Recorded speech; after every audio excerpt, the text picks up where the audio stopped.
right. Welcome to this week's episode of the Dirt Subies podcast. This is going to be a long intro, so you can either skip through it, but there is an important announcement at the end of it. We got Dan Benoit, the co-owner and lead tech at Whiskey Row Automotive. This dude is just a massive wealth of Subaru knowledge, has just done some insane things over, the last 3 decades of kind of being in the automotive industry. This guy actually built one of the most insane first gen legacies that I've ever seen. And I'm going to put pictures and a little bit more info about the build up on the Lifted Imports website. I may not be able to get that info up on the website right away, but I will get something up on the website. But nevertheless, you guys will be shocked when you see this car, and I think you'll really enjoy listening to Dan. I had just a blast listening to this guy, just picking his brain, and we didn't even scratch the surface. So I'm going to have him come back for round 2, round 3. And we'll see, what kind of helpful information we can get out there for the community. Okay, but before we jump into that, I got some things we got to talk about. First, you guys know I always do this. If you're not already familiar with the Subi and You podcast, you've got to go check it out. Huge library of stuff, and he's been interviewing people way longer than I have. So there's a lot of good episodes already there that you can binge. And then also, I got to give a massive shout out to Melee Design Firm. You guys have heard me ranting and raving about all the batteries that I've upgraded to with the help of Melee. And I've got pretty much every other accessory that Melee makes in both my Subarus. And anyways, they're supporting the podcast. And the way that they're doing that is by giving you guys actually a full 10% off on pretty much anything in their store. All you got to do is use Dirt Subies at checkout. You just go to meleedesignfirm.com and get that discount. But yeah, just make sure you use the code Dirt Subies. One more announcement here. I've been running ADF parts for about 10 years. When I first got into the lifted Subaru thing, I started buying parts from them back when I was a broke college student. So you guys know I'm a huge fan. Well, me and Patrick, the owner of Anderson Design and Fabrication, we've connected over the years and become really good friends. We have created kind of a little sponsorship. He's offering a 5% discount on pretty much all ADF hard goods. So lift kits, skid plates, light pod brackets, all sorts of different like ADF hard goods. You can't use it on things like the torque locker. That's not an ADF product. That's just a product that they sell on their website. If you're thinking, oh, maybe I'll just buy a cheap lift kit off eBay, and you need a little bit of encouragement to actually do it the right way and to buy it from a reputable brand that knows what they're doing, this is your opportunity. But yeah, all their stuff is made in the US, right here in Oregon. Solid stuff, and I'm a huge fan of everything that they're doing. If you want 5% off, it's the same thing, just Dirt Subies at checkout on the awdadventure.com website. That's the ADF website. Just want to give a massive shout out to Patrick for being willing to do that. His lift kits sell themselves.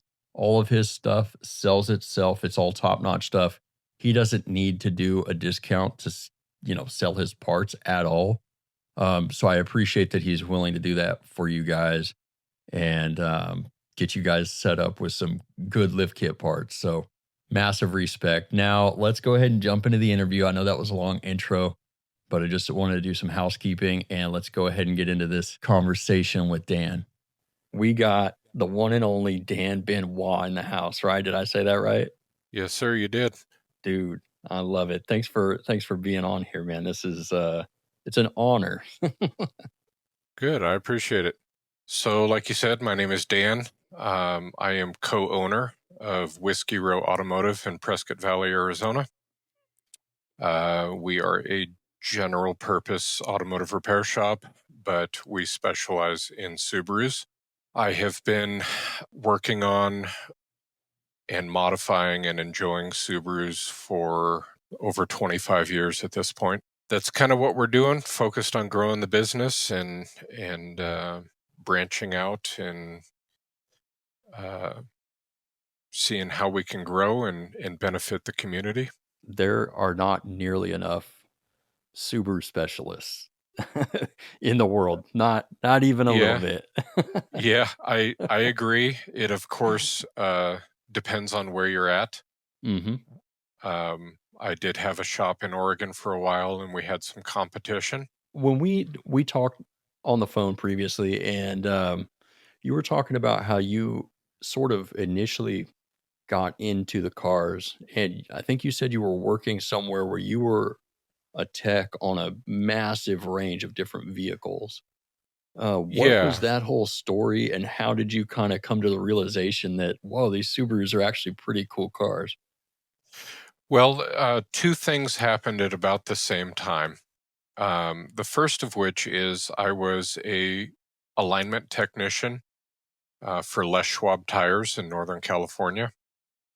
Um, at the time, it was a good job. I worked with two of my brothers. Um, but as a part of that job, I had my hands on literally everything that exists. So I'd do an alignment on a Honda Accord, and the next one was a Dodge Viper or Yeah. a Ferrari or Hmm. something like that. So having that much hands-on experience with such a wide variety of vehicles early on in my career, I figured out pretty quick who makes a good car and what I enjoyed working on.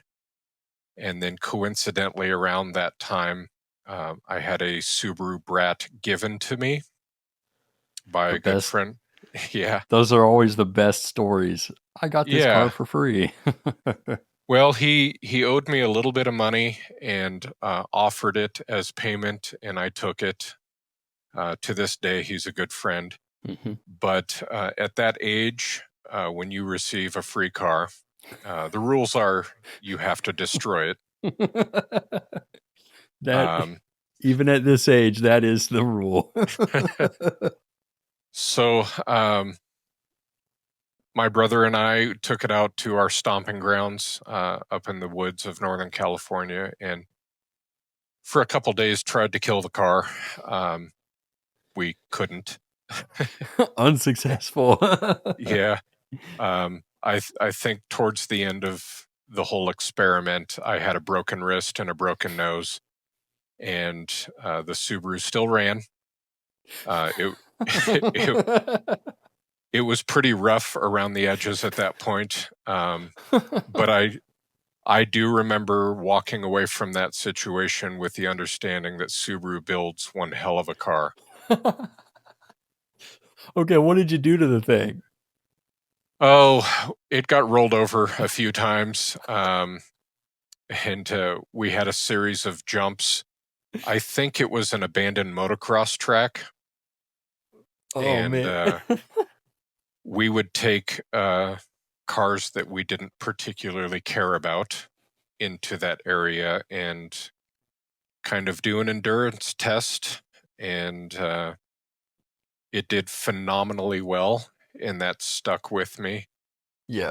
Um, and then the first one that I purchased with the intent of using as a vehicle was about a year and a half later, and I found it in a field in Southern Oregon. It had been sitting for 5 or 6 years, and we threw a battery in it, and I put 200,000 miles on that car with almost nothing other than Yeah. oil changes and tires. Yeah. Uh, it was a fantastic little car, and that kind of started my love affair with off-roading, the older Subarus. And then while I owned that one, I got a hold of a 94 Legacy turbo sedan, Yes, sir. and it was a particularly rare version of that car. Um, and I ended up doing an STI drivetrain swap in that when I was maybe 21, That's and impressive. started dipping my toes into the performance aspect of the vehicle. Yeah.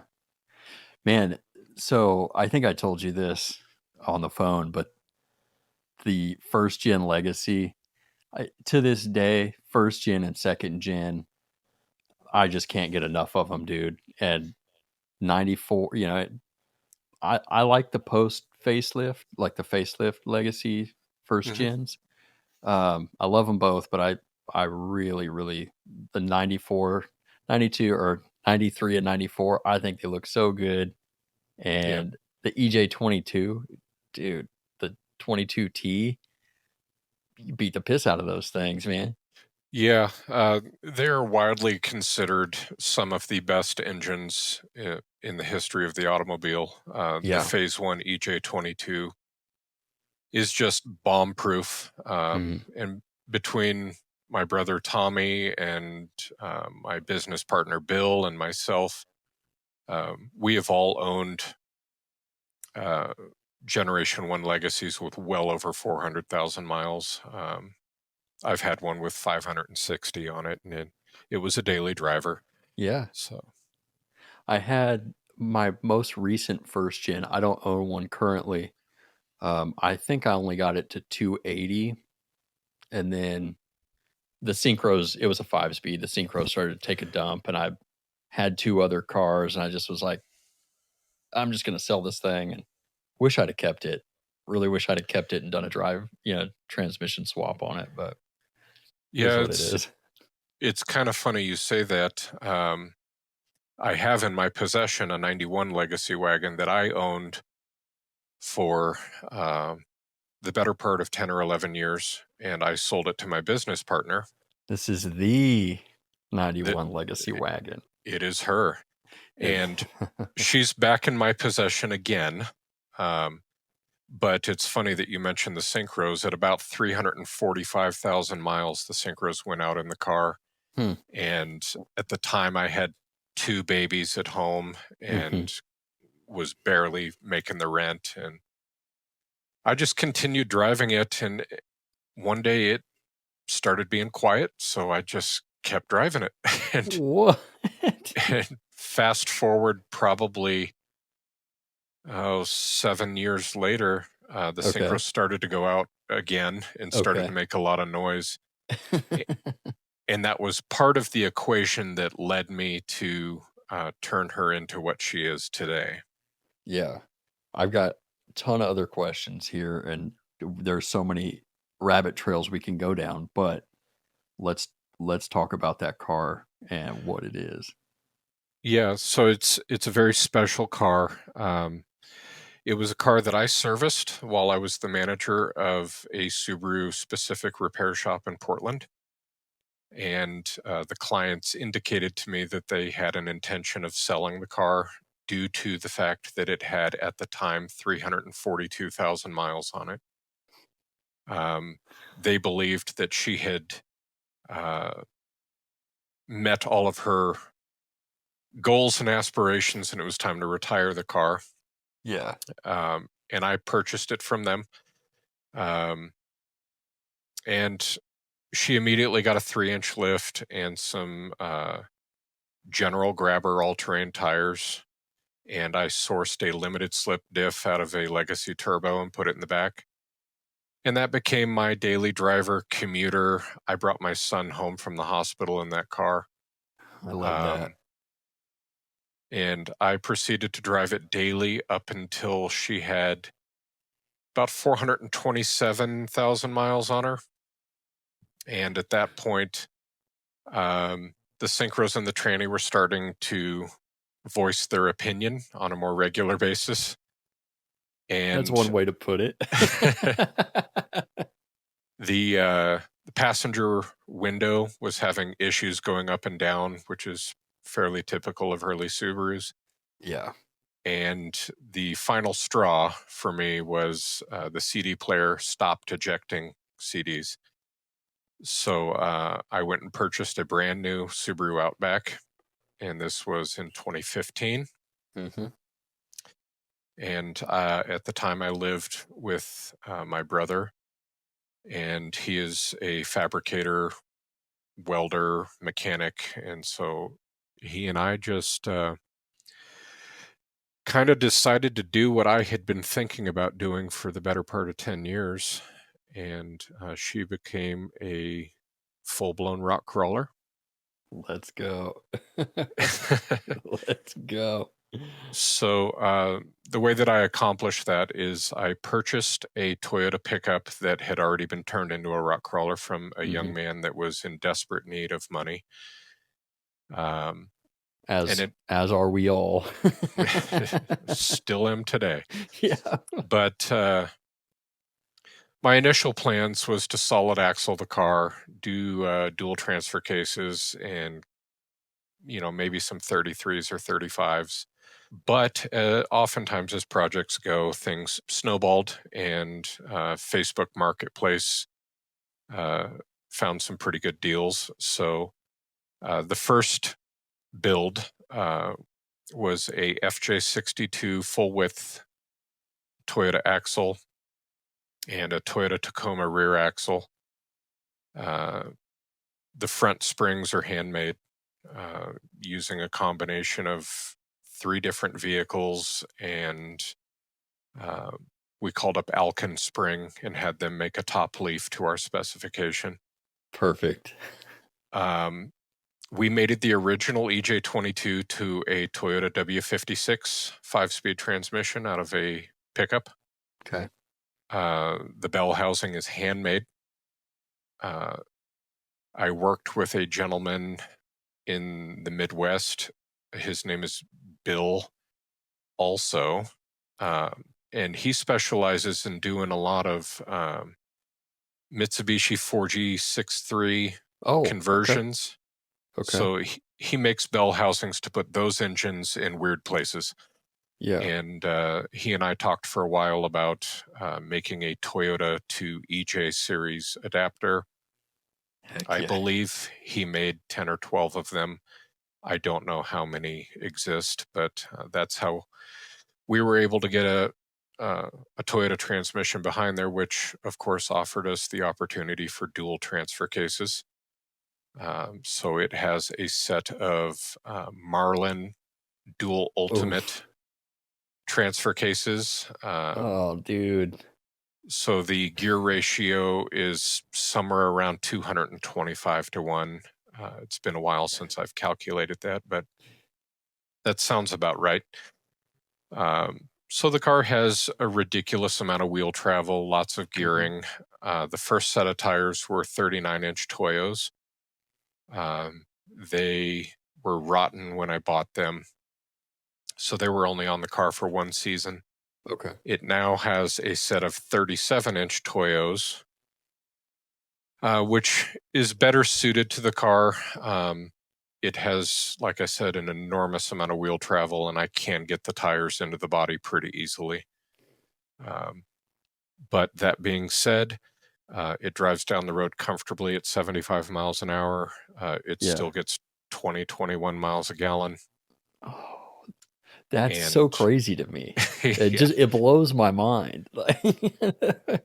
yeah, we did have an issue for a while finding a shock absorber that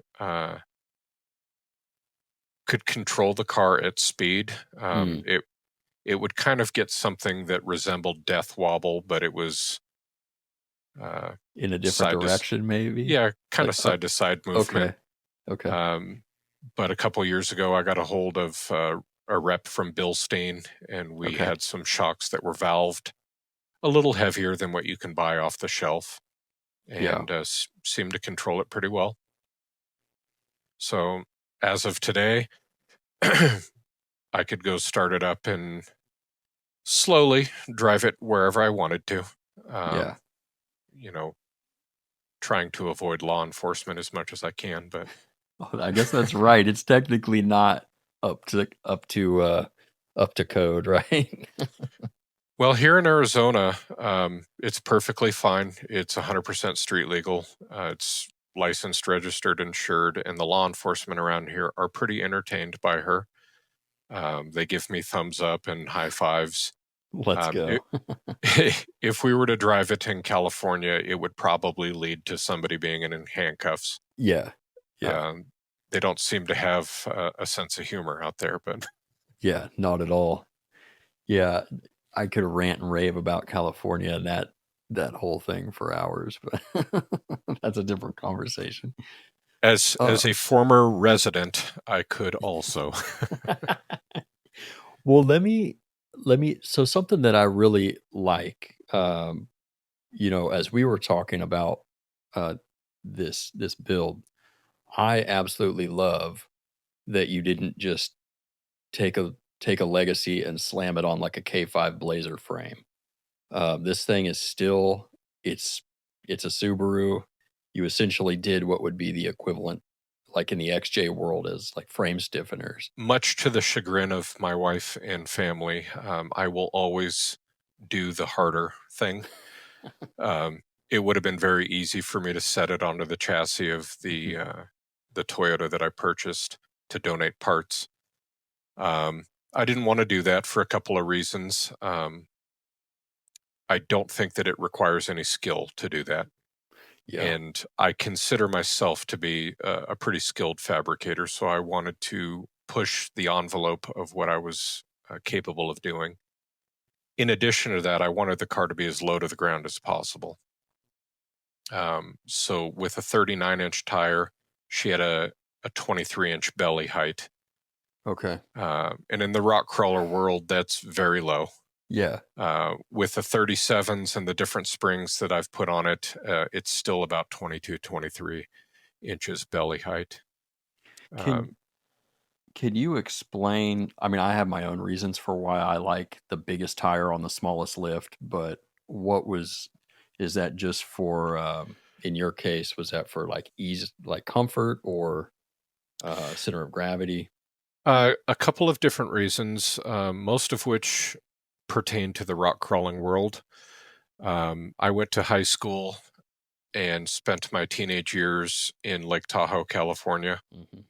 So I had access to the Rubicon Trail every weekend. My brothers and I were there as often as we could be there. And we learned that center of gravity means something. And Definitely. so I wanted the car to be low to the ground, but capable so that it would be stable in off camber situations. Hmm. And back then, we really pushed the envelope of what these vehicles were capable of doing. Um, at the age I'm at right now, I don't really have a lot to prove. So generally, when I go out, it's just to have a good time. But specifically for this build, I wanted it to be as low to the ground as possible because the car simply doesn't have large doors.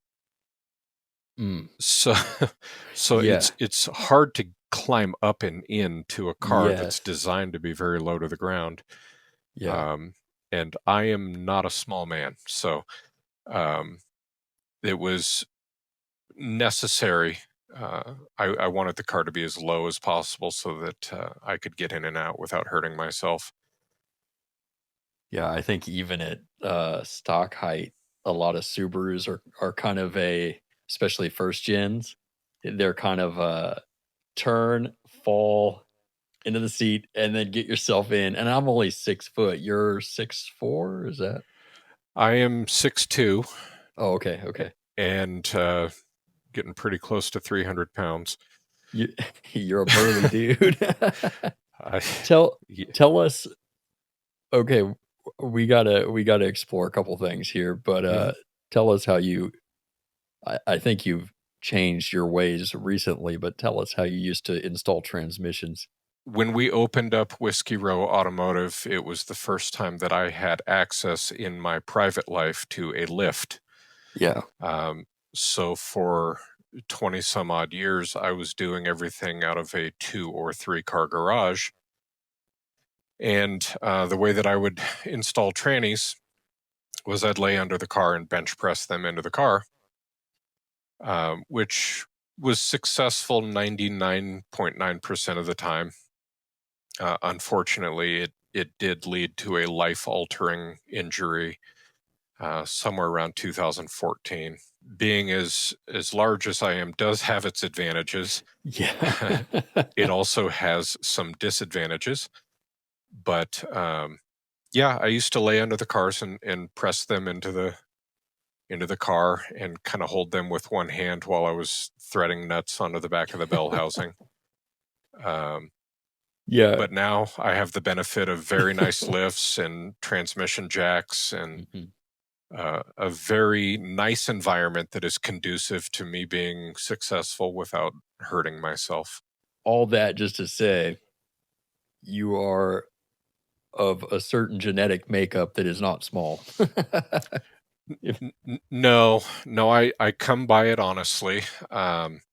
My grandfather, when he was a young man, was 6'4", 6'5", Mhm. and 400 something pounds. Holy crap. Uh, my uncle Daniel is probably 6'4", 6'5", and he's probably 320, 340, somewhere around there. Just a particularly large man. Do any of you guys do, strongman competitions? You should. Uh, I got into bodybuilding as a young man. Mhm. Um, I was a semi-professional athlete during high school. Believe it or not, I raced mountain bikes. Huh. I was always double the size of everybody out there, but I enjoyed it. I was relatively successful. I'm looking at a couple silver medals right there on the wall, but That's rad. um, I got into bodybuilding because I had a pretty severe injury at the age of 14 that left me with no feeling or use of my right arm. Hmm. And I just believed at that point that if I got strong enough, it wouldn't be an issue. And I guess to a small degree, I was right. Okay. Um, it's caught up with me now. Yeah. My right arm is um, not what I need it to be or want it to be, but Yeah. I have a wife that is very understanding and helpful, and my business partner is probably the most compassionate, understanding human being I've ever met. And I We think need more ultimately people like that. we do. Ultimately, at the end of the day, I think I hold myself to a much higher standard than he does. So I'm the one pushing myself. But I understand that, yeah, 100%. Well, it's I'm not big by any stretch of the imagination, and, I actually started lifting weights for a similar purpose. My I was on a trajectory to be legitimately, like, in a wheelchair by my, mid-40s, yeah, and, I was like, "You know what? I'm already almost crippled. I might as well, just see what happens." It's never yeah. felt better. If I had stopped to think about it when I was younger, that would probably be my train of thought. But as a young man, I needed to go to work, and Mhm. I had bills to pay, and Yeah. um, I needed and also wanted to be very independent. Um, so there was not a lot at that age that was going to slow me down. Yeah. It has certainly caught up with me now, but now I have an enormous support system. So It's crazy to hear you talk about at the age of 14, "Oh, I had bills to pay. I had, I had things I had to do." Like, that's absolutely wild. I was still playing with Ninja Turtles at 14, man. well, my dad taught me a pretty valuable lesson when I was very young. That if I wanted something, I needed to figure out how to accomplish that. At the time, I wasn't real happy about learning that lesson, but ultimately, in the long run, it was one of the more valuable lessons that I've learned. I strive to be as self-reliant as I can, Mhm. but I have been afforded a number of opportunities in recent years that have been hard for me to accept, and it's hard for me to uh, take the help Mhm. and the love that some of my very very dear friends and family have given me. But I'm very grateful for it, and it has forced me to think about problems from a different perspective. And ultimately, at the end of the day, that's my job, is to look at problems and figure out how to solve them. Yeah. Some of them are very easy, some of them are not. But when you have multiple different perspectives in your toolbox, ultimately you become a much more valuable tool. You and I probably have very different stories, but also similar in a lot of ways. You talking about opportunities, coming your way. A lot of that's luck, like, oh, you just right place, right time, but you also are the person, you have to become the person that is even there and able to even see those opportunities, or be the person that somebody else is like, oh, I see something in that guy. We have to work Yeah. together. Yeah. My wife and I discuss that situation or scenario often. I'm very hard on myself. I get it. And other people see things in me that I don't. But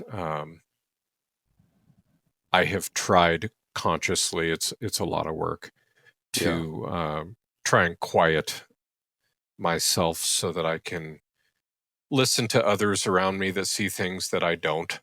And it, I think, ultimately has led to some opportunities, such as the one that we're experiencing right now. A couple of years ago, I wouldn't have been in a position or a mind space to be a part of this, and I'm glad that I've grown enough to allow that to happen. Mhm. Ultimately, if you're not growing, you're dying. Doing my best. Just in the little amount of time that we've talked, uh, I think if the world had more people like you in it, it would be a better place. So happy Well, that happy that we've crossed paths. I'm not sure that I would say that, but I do think that there are people that would agree with you. Oh, well, Um, good. I don't care what you say about it. I'm going to say it. Take the compliment. we've got a beautiful young man that is an apprentice. Um, I, I don't even think he's an apprentice anymore. Honestly, I was going to he's a hell ask you. yeah I was going to ask you about him. he's a hell of a technician. Yeah. And he is hungry to learn, Yeah. and you can't teach that. Yeah. And he's got a great attitude 99.9% of the time, and um, that's also something you can't teach. Yeah. Now, where But did it you? Oh, sorry, I didn't mean to cut you off. no, go ahead. Where did you find this guy? You told me this story, but this Well, this you were the yeah. dude that was able to offer that right place, right time opportunity to somebody else, and I love this. Well, I can't really claim any uh, responsibility for him. Um, my business partner, Bill, is a very emotionally effusive person. He's jovial and happy and kind and compassionate and inquisitive, and uh, came across Jose by happenstance in Southern California. Yeah. And a series of really weird but interesting circumstances led them to have a friendship, and eventually Jose working with Bill. And as an extension, uh, he started calling me asking advice on how to accomplish this and that and the other. And he was a very respectful, kind young man. So I was happy to do it. And it evolved into a very familial relationship. Um, I he is young enough to be my son, but Yeah. he's part of the family. He I he love is that. he's just family at this point. And Bill and I have spent the last 5-6 years sharing stories and anecdotes and knowledge, and being patient and giving him the space to learn. And he has turned out to be one hell of a technician. That's sick. He's just a sponge, and he Yeah. soaks it all in, and oftentimes he'll spit out ideas that we hadn't thought of. Yeah. And it has been one of the greatest blessings of my life to watch him grow. Mm-hmm. And at this point, I don't think apprentice is the right word for him. He's part of the family, and he is every bit as important to the success of the business as I am. Yeah. And ultimately, he is the future of automotive repair, as far as we're concerned. It's a No. dying breed. Yeah, absolutely. And I've got some questions about that I wanted to pick your brain about. Yeah. Did he relocate with you, or is he still in California? No, he lives in the Los Angeles area, Okay. near my business partner Bill. Hmm. Um, I selfishly would love to have them near me, but ultimately, at the end of the day, when you love somebody, you want what's best for them, Yeah. and what's best for him is figuring it out on his own right now. Yeah. Um, he's welcome here, and I would gladly open the doors of the shop and have him come on board, but it would be pretty selfish for me to ask him to do that. So at this point, he's aware that he's welcome, and if he wants to be here, he can be. So, um, you don't have to go too in detail, but what's kind of the setup with your shop, and like, are you an extension of what they've got going on over there? I know you and Bill are business partners. How's all that kind of set up currently? So I'm running a traditional automotive repair shop. We're open 8 to 5 Monday through Friday. I take whatever comes in the door. I would love to focus on Subarus. It is my specialty, but we do have bills to pay. Hmm. So I'll work on anything that comes in the door. Um, Bill has a large collection of interesting things, and he is Yes, he using does. he's using the collection uh, to teach Jose uh, a diverse number of skills. He's learned how to weld in the last few years. He's learned how to start shaping metal. Um, I think that their shop is maybe considered a hobby shop. Um, they at times Okay. take paying jobs, but that isn't the focus of what they're doing. Um, Okay. Bill is enjoying himself, and he is enjoying uh, sharing the skills and knowledge that he's acquired with a younger generation. And ultimately, when he and I are ready to retire, it's going to be Jose's generation that takes the Hmm. reins. Yeah, I'm really happy that you reached out to me. You emailed me maybe like 6 months ago or something. I don't remember for sure. You sent me some photos of the beast, and Yeah, it she is I something I am very proud of, yeah, and I'm happy to share her with yes, yeah, other people that are as weird as I am. yeah, yeah. Well, um, there's just you're 100% right. There's so many. Oh, I don't know what the right way to refer to it would be, but just like hard skills that are just they're dying. Uh, Yeah, depending on where you're at. And when we talked on the phone, I really, um, we all kind of think about, what legacy do we want to leave, on this planet? Where do we want to like make our mark, and what do we want people to remember us for? And I really appreciated your passion for passing on all this information and this experience. I couldn't be happier well, to that is one of the things that Bill and I bonded over pretty early on in our relationship. We both have a desire to share the unknown Mhm. with the future. He owns a lot of cars that nobody's ever heard of. Um, Yeah. I own a lot of cars that nobody's ever heard of. And if people like us don't preserve them, Mm-hmm. they will be lost to time. A picture is a very limited way of sharing the beauty of some of these older cars.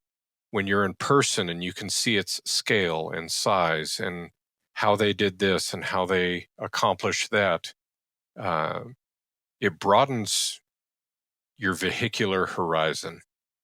Yeah. Not everybody can or will drive a Ford F-150 all day, every day, and just be happy with that. And Yeah. some people are, and that's fine. But I'm not. I have always gravitated towards the weirdest of the weird, and so is Bill. Can you tell me how you guys met? I love this story. Sure. So, just to be completely candid, my wife and I were on the couch one evening and had consumed a fair amount of whiskey. And one of my habits is to search Craigslist and Facebook and eBay for projects and things that are fun and entertaining. And I happen to find a absurdly rare and almost unknown vehicle for sale on eBay, and I bought it. When I took possession of the car, it came with 2 or 3 extra engines and 2 or 3 extra transmissions, and I didn't need them, so I put them on Craigslist, and pretty quickly got a phone call from Southern California. And And you're living in Oregon at this time? I Or was in the lake. northern? I was in Northern California, Okay. pretty close to Lake Tahoe. Okay. And so basically, the gentleman on the phone wanted to know how and why I had acquired these parts because they were absurdly rare. And we got to talking about the car that I purchased and its rarity. And he asked to purchase everything from me, and I agreed to it. And when he came to pick up the car and the extra parts, he was introduced to Goldie, the Super Subaru. Yeah. And at the Well, time, she had 39-inch tires and, was hard to ignore. yeah. So, Real quick, yeah. there was some skepticism with him about the fact that you even thought you had the car that you had purchased. What was the deal Well, there? so the car in question is a Borgward Goliath. And there is a very, very limited number of those vehicles in existence, and even fewer in North America. They were technically sold here in North America, but in very, very limited numbers, probably only double digits. Crazy. And what's interesting about the Borgwards is you can talk to one source that are experts and they'll say that there's X amount of these cars in existence. And you talk to another source and they said that there's Y amount of cars in existence. And so everybody has conflicting information. Yeah. Everybody agrees that they are absurdly rare. And so at the time, we believed that all of them had been accounted for. And the one that I had purchased was an oddball that nobody was aware of. So we started talking about the Borgwards, and he informed me, I did not know this at the time, that Borgwards are incestually related to Subarus, which piqued my interest as a Subaru enthusiast. And he started showing me a few pictures of some of the few that he had in his collection already. So we bonded over that, and he purchased the Super Subaru from me. And pretty shortly thereafter, I became unemployed in a dramatic fashion. Oh, I've been there. I've been there. And he asked me to come down and help him. And I jumped at the opportunity because I knew that he was a like-minded individual, and in addition to that, I had a mortgage, so you know I couldn't turn down work. It can be And pretty easy to be persuaded to do almost anything if you got that mortgage yeah, to take care of. so I was commuting from basically Lake Tahoe down to Southern California to spend time with him, and he and I got pretty close. I would say that during that period we became very good friends, and continued our relationship after I left California and moved onwards, and things just steadily grew over time. And eventually, at one point, he wasn't a friend anymore, he was family. And my wife and I have a lot of uh, most of the relationships that we nurture revolve around family that we've chosen. Yeah. Our blood family uh, has its challenges, and Yeah, sometimes it's not sometimes those are not the strongest bonds, the blood relatives are sometimes you got to yeah, distance yourself a little bit. well, they say that the best family is a gas tank away, and Yep. all of my family is 4 or 5 gas tanks away. So, Mine too, actually. I'm the only one left in the state. And well, I told you I got a brother up actually near you, and mhm. I got my parents in the Phoenix area, so few gas tanks for sure. Yeah, it's been interesting for us because as we nurture these relationships that we've created, Hmm. um, we've learned to appreciate or understand more the relationships that we were born into. And I can count on one hand the amount of blood relations that I still maintain a relationship with, and my wife cannot count any.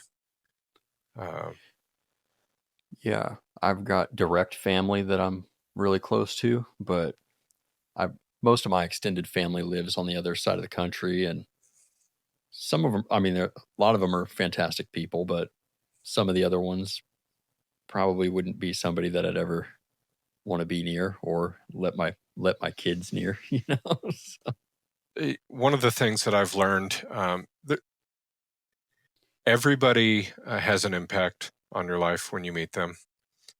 There are some people, the more you get to know them, the more you love them. Bill and Jose fall firmly in that category. The more time I spend with those men, the more grateful I am for the time that I get to spend with them. yeah. Um, my family, for the most part, with few exceptions, is the other way around. The more time I spend with them, the happier I am that I live far away. I could And sympathize. I wish it wasn't that way. Yeah. I spent decades trying to maintain relationships with people that I shouldn't have. Yeah. Um, but I think it's easy for people to take their own family for granted. Do you notice that at all? um, yeah, I do. Um, and I think that it's taken me a while to come to the understanding that it's not my job to change people Hmm. or expect them to see my point of view. Yeah. If everybody thought like I do, the world would be a very boring place. There'd be a lot more Subarus, though. Yeah. But my wife and I, as a team, came to the conclusion that it's not our job to change people, and we can either accept them for the way that they are, uh, if we can, or we can choose to evacuate them from our lives. Love them And from a distance. I don't hate anybody. in my family. There's a couple of them that I wouldn't put any effort into saving. Yep. Yeah, for me, a lot of that stuff is, forgiveness and all that type of thing. It's got nothing to do with them. I couldn't care less how they feel. It's just for me, Yep. if I hold that like hatred and unforgiveness, it just eats you up, and so I It fully does. understand what you're saying. I don't talk to any of those people anymore, but I certainly don't give any energy to it. So, Well, and that's kind of been our motto for the last. My wife and I have been together for almost 9 years now.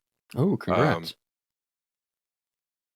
we only have so much give a shit, Yeah, and yeah, she deserves all of it. She yeah, deserves all of my give a shit, yeah, yeah, and whatever I don't use on her, Bill and Jose deserve. So I have found specifically when it comes to Subarus that there's two types of mechanics. Those of which that have come to the conclusion that there's a lot of money in doing head gaskets and CV axles and ball joints, yeah, and they're in it for the money. And there's nothing wrong with that per se. We all need to feed our kids, and we all need to pay our bills. That's fine. Um, the reason that Bill and I bonded so deeply, so quickly, and the reason that you and I get along so well is I think we're the other type of Subaru enthusiast. We genuinely love the car. yeah, And I have found that when you genuinely love a particular field and put an enormous amount of effort into learning about it and devoting time into bettering yourself, the money comes. Uh, absolutely. but it has to be in that order. Ultimately, at the end of the day, if I was independently wealthy and did not need to go to work anymore, I would still do what I'm doing Yeah, because, generally speaking, people that drive the car are people that I can get along with. Um, and Subaru enthusiasts, for the most part, are cut from a different cloth. But, I do this honestly. I drive a Subaru to work. My wife mhm, drives a Subaru to wherever she needs to go. yeah. My dad owns one. My mom owns one. Two of my brothers own one. Bill owns nobody knows how many. Uh, We're close to triple digits over there yet, yeah, or we have probably 10 or 12 cousins that have them. Both of my little sisters have Subarus. One of my little sisters bought a brand new one nice. last weekend, I think. Uh-oh. She's Um, caught the bug. well, yes, I've been barking up that tree for a while, and she is just now in a position financially to where she can get what she knows she needs. Yeah. Um, and it's become more important. She has two daughters that obviously she wants to keep safe. So, Mhm. Subaru makes the safest car money can buy. And uh, we have put that to the test. Okay, let's take a detour here. What do you mean? So I can think of three very personal situations where Subarus have surpassed um, expectations as far as safety is concerned. The first of which is I wrecked a Subaru GL probably in 2005. And I hit a lady that was doing 10 or 12 miles an hour and I was doing 70. Uh, and we both walked away. Um, the car did its job. It What the absorbed the heck? impact. Yeah, nobody Okay. was hurt.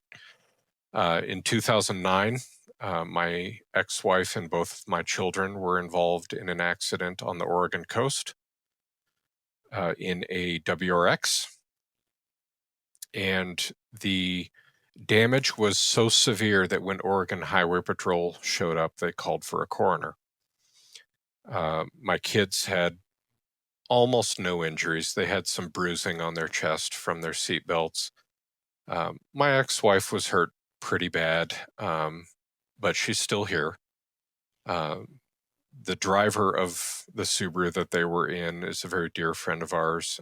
She was hurt significantly, but she is still a productive member of society and recovered pretty well. I know that Subaru used pictures of that accident on their "We Survived" or "We Walked Away" or whatever they called that campaign.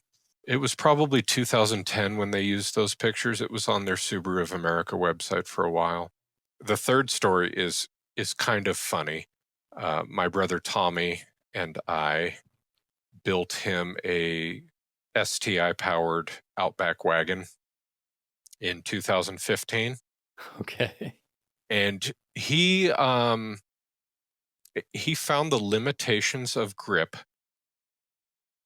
at over 100 miles an hour and rolled the car several times end over end, Oh my and gosh. somehow managed to land in his own front yard. But What? true story. Wait, what is his name? His name is Tommy. Okay, okay. Oh, that's And he called me, which, it was a miracle. If I had pictures to show you right now, I would. It was a horrific accident. okay. And he called me and he was fine. He had some glass in his finger Mhm. and glass in his hair, but for all intents and purposes, he walked away with not a mark on him. And a couple months later, when he moved to a new city, we drove that car like 30 some odd miles, even in the condition that it was in. And the whole time we were just laughing because only in a Subaru. That's pretty outrageous. Okay, so it was triple digit accident, hmm and and the thing still drove. It had crushed the passenger compartment in the back of the car. It had torn one of the fenders almost completely off. All four tires were flat. When California Highway Patrol showed up at the scene of the accident, I was in a mood. And I ended up driving the car out of his front yard up into his driveway with a broken strut and four flat tires. And they're just hard to kill. Was he just testing it out on his road, or what the fudge? Tommy lived in a very rural area of Northern California. Everything was one lane road, very curvy, twisty, steep inclines, steep declines. And he had a very beautiful pregnant wife at home at the time. And I think that he was trying to get from point A to point B as efficiently as possible, and either ran out of talent or uh, found the limitations of a Continental all-terrain tire. Yeah. But do you remember that ad? This would have been really old. The ad said something like Volvo built a reputation for making safe cars. Subaru's built a reputation for or they built a reputation for building safe cars in an accident. Subaru's built a reputation for avoiding them or something like that. Yeah, that was in the early 90s. They Okay. used a Generation 1 legacy for that ad. It's probably And in the late 80s and early 90s, Subaru was very cheeky. Mhm. They would say some pretty funny things to get their point across. Yeah. Now, in my experience, that is true. Subaru just makes one hell of a car. Yeah. And even when I'm trying to be a silly asshole and I turn the traction control off, they just go straight. Yeah. And, it goes back to that story about me trying to kill the Brat when I was a young man. All things considered, there's not a lot of cars that could have taken the abuse that I was dishing out, and certainly none that could have driven away from the scene under their own power. Um, so, the car genuinely proved itself to me before I became very interested. And then as things progressed when I was a young man in college, and I was commuting to college in one, that car was not just my commuter, but it was my bed, and it was my snow machine, and it Yeah. was my four-wheel drive, and it was my tow truck, and it did everything I asked it to do. It never complained. Um, it just kept taking abuse and kept taking abuse, and it was doing it the whole time while getting 35 miles a gallon, Yeah. and just kept going and kept going. And when I sold it, I replaced it with a fuel injected version of the same thing. When I graduated college, I got a job in Northern California, but I still lived in Southern Oregon. So I was commuting 342 miles each way. And that car was routinely getting upper 30s, low 40s miles per gallon. That's And crazy. it had mud terrain tires and a 3-inch lift. And, they have their limitations off road, Mhm. but I guarantee they're going to surprise everybody that's watching. That's the way that I put it to people is if you think you're just going to go take some independent suspension vehicle with no, you know, T case and do a bunch of crazy rock bouncing or whatever, this is just not the car. That said, like you said, they'll surprise the heck out of you and do things that you never thought were possible. Yeah, the most recent example of me doing that is I bought a 2000 Impreza Sport wagon.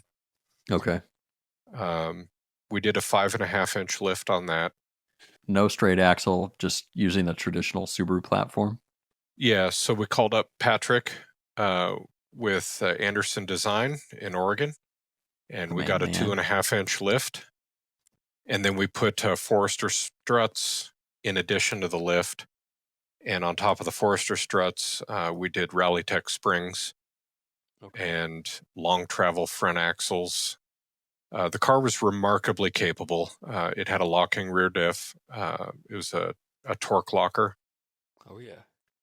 and that car would embarrass most things off road. What is the best Subaru of all time? And can you talk a little bit about why you picked that car? Well, I guess it depends on how you qualify it. Because if you're looking for, just a reliable daily driver that has a low cost of ownership, the Phase 1, Gen 1 Legacy can't be beat. If you're looking for something that's super fast, the early STIs are amazing cars. They had a lot of technology that a lot of people don't appreciate. The first STIs to come to the States had methanol injection, water sprayers on the intercoolers, I did know uh, that, yeah. fairly large turbos, driver controlled center differentials, limited slips front and rear on some of the versions, definitely in the rear on all of the versions. Aluminum control arms, robust ball joints. Some of the higher ends came with Bilstein struts on them, which are phenomenal I didn't products. think I knew that part. That's cool. Yeah, my Okay. twin turbo Legacy is all Bilstein suspension, aluminum control arms. It's so there just a lot of technology and effort went into making them very capable. Um, there's just not a lot out there that you can take off the shelf and put a roll cage Yeah. in and go enter into a competitive rally race and be Yeah. competitive. They're phenomenal cars. Um, if you're focused on off-roading and adventuring, canoeing, hiking, camping, the wilderness platform, Subaru invested an enormous amount of money into doing what you and I were already doing, but making it legal and And safe. exactly, and making it Yeah. sustainable Yeah, in the car.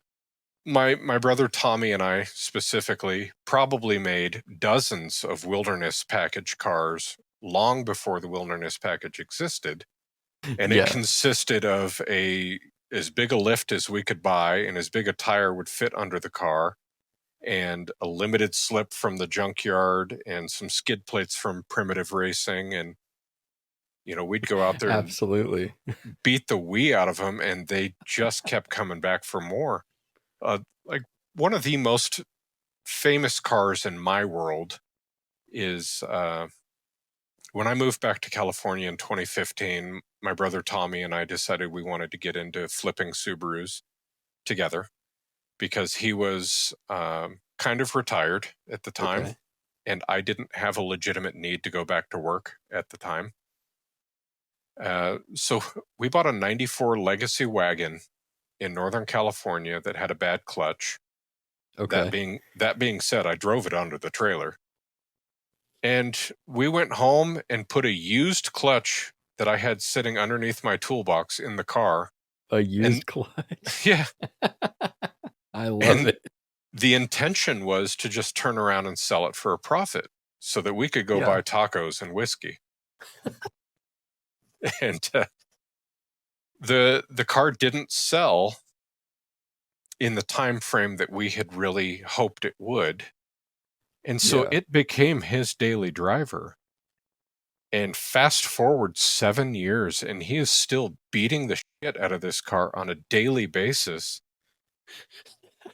And it finally got to the point, I I think he also lost the synchros and the tranny. I think that he lost half of the gears, if I Okay. remember correctly.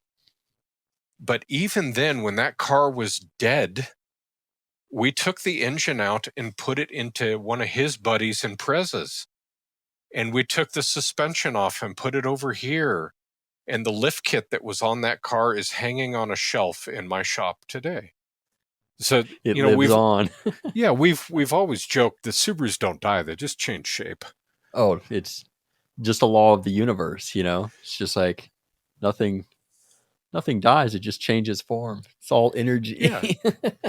Yeah, but it is, it's a difficult question to ask, because even though they kind of really only build one car and everything's Mhm. interchangeable, their product line targets a very large demographic of people, Absolutely. which has led to their success in the last 30 years. And I'm honored to be a very small part of it. But that's what I tell clients. What do you need the car to do? And then I Mhm. kind of guide them down to what Down the they should. funnel. Yeah. Yeah. Like my sister a couple weeks ago called me. She's like, I need something that gets good gas mileage and has room for 4 or 5 people, and a giant dog and a cello, and whatever my nieces are playing in band right now. And Outback or Ascent was the logical answer, and she went with a new Outback. Um, Beautiful car, and it's meeting all of her needs, and doing great for her. So Yeah. I it's funny you mentioned the what is it? The GD chassis, WRX and STI was everybody just thought, oh, WRXs and STIs, they're the exact same thing. One just has a bigger motor. And I think you're right. I think a lot of the stuff that went into the STI of making it essentially a day one track car went unnoticed because people were like, well, I could just go buy a WRX. It looks the same and I'll put a wing on it and it's yeah, to the cheaper. untrained eye, they're the same car. But those of us that know what we're looking at, they could not be more different.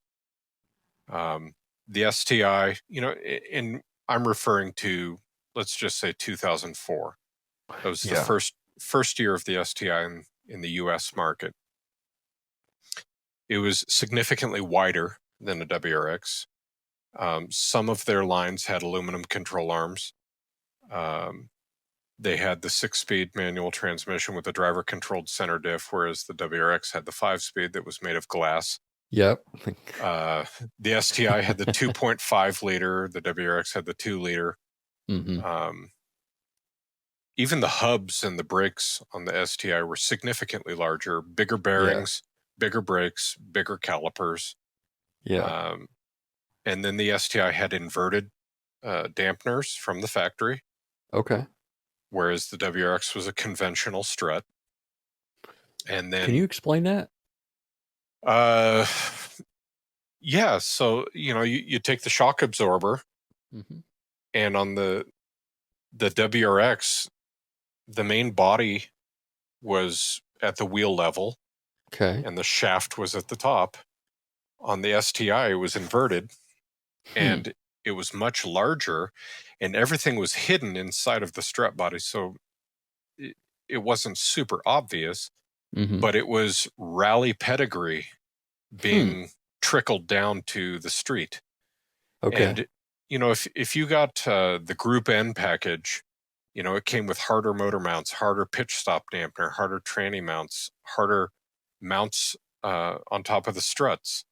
Everything was firmer, tighter, more precise. Yeah. The rear diff on the STI was significantly larger. It's an R180 instead of an R160, and came with a factory limited slip, and some of them were more aggressive than others.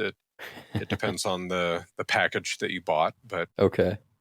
out of the box, really the only thing that could compete with it was the Evolution. Yeah, the Evolution was a fantastic car, but if I'm given the choice, I'd rather have a Subaru.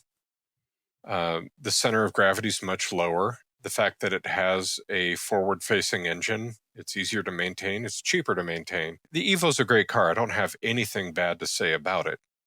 But, if I had X amount of dollars to go pick between the two of them, it's going to be the STI every day of the week. Well, and I broke this interior piece. I'm just going to go pull one out of some Impreza somewhere and it'll work. Break something on an true. Evo, you're going to be paying some price gouger in a Facebook group just to get some stupid little. Well, little thing. there's a huge Volkswagen community, worldwide. It's not just here in the US.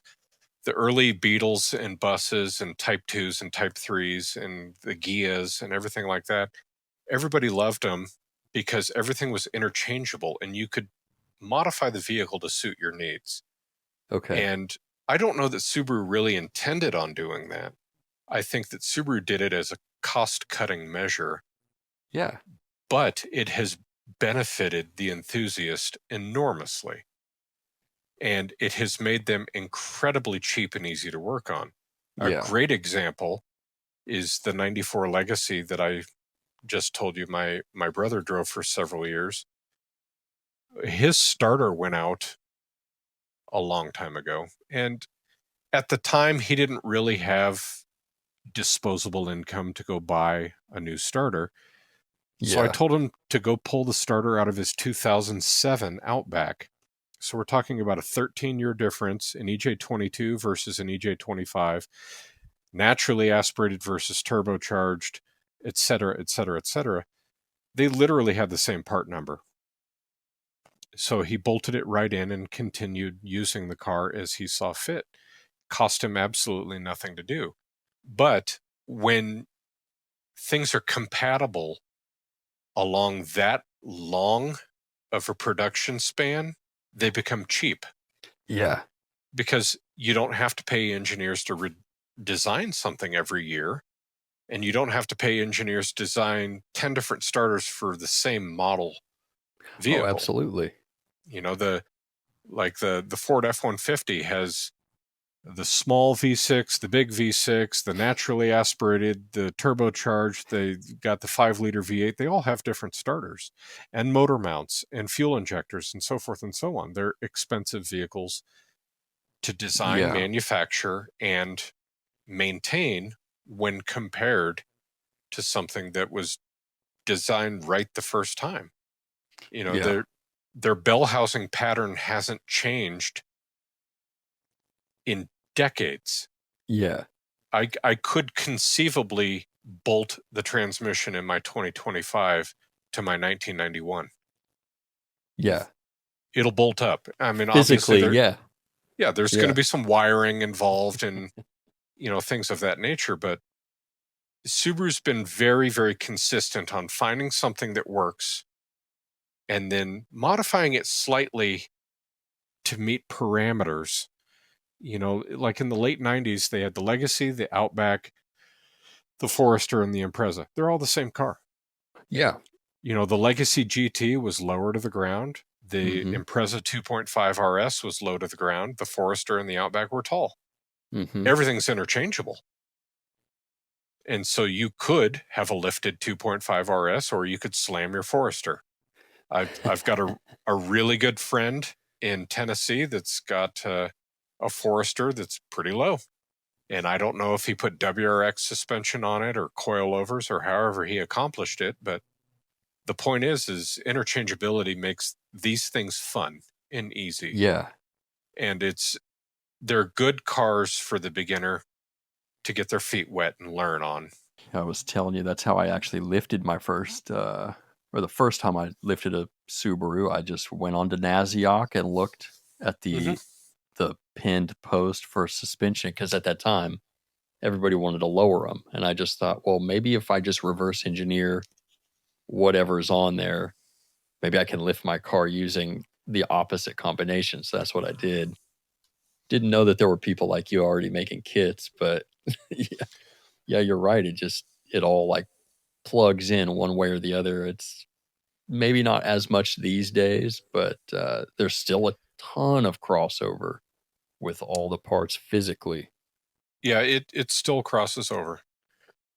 So if I wanted to lower my Outback Wilderness, I just go put Legacy suspension on it. It'll bolt right on.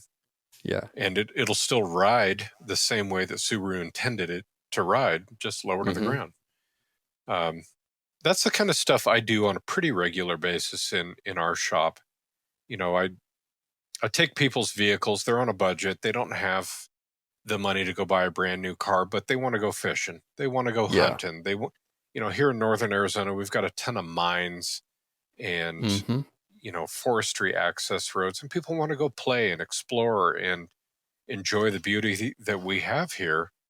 I just did it last week for a guy with an Outback. He wanted a little bit of lift. So we ordered one of Patrick's kits and put it on there, and we ended up putting some Rally Tech overload springs on it. So he's 3.5 inches over stock. Okay. But he's using this car to replace a 100 series Land Cruiser. And to date, he has had no complaints. Those are some big shoes to fill. They are. And the 100 series Land Cruiser is probably the pinnacle of over-engineering.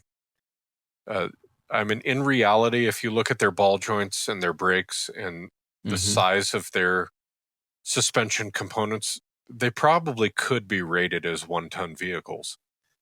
Yeah. But his had 355,000 miles on it, and it was getting a little bit tired. Yeah. And it was getting 12 or 13 miles a gallon.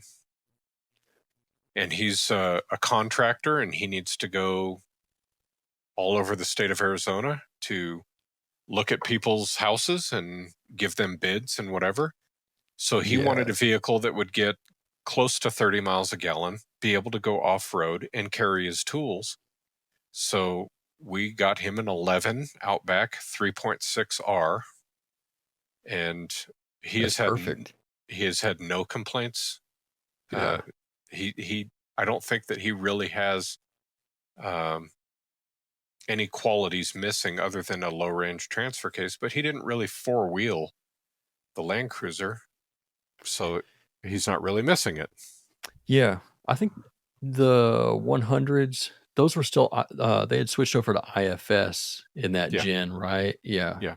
So you're really just missing the T case and the solid rear axle. But if you're not really utilizing that, dude, he's in good hands now. Yeah, he's not using the vehicle in a way in which he knows what he's missing. but he still has the off-road capabilities that he needs and the carrying capacity for his tools.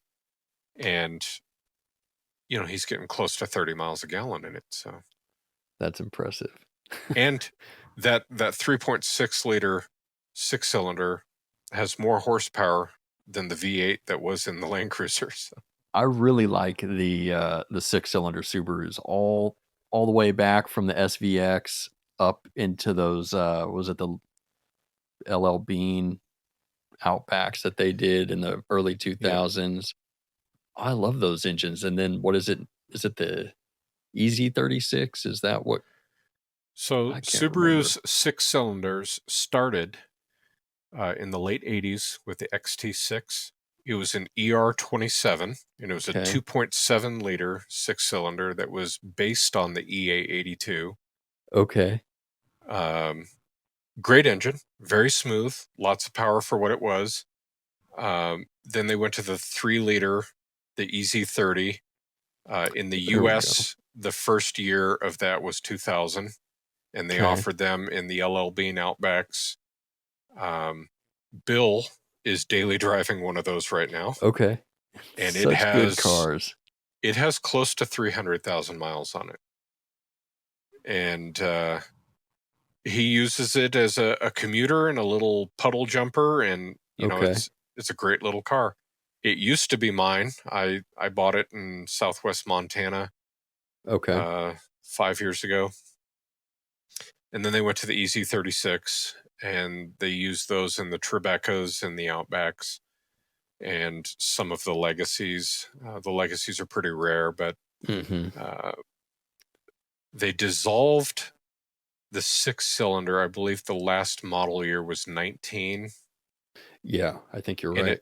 it had a lot to do with CAFE standards and emissions controls. And Okay. I don't think that Subaru wanted to get rid of it. I think they were kind of backed into a corner. But they're remarkably smooth. They sound very different than the Subaru 4-cylinders. Yeah. And all things considered, they're not significantly harder to work on than the 4-cylinders.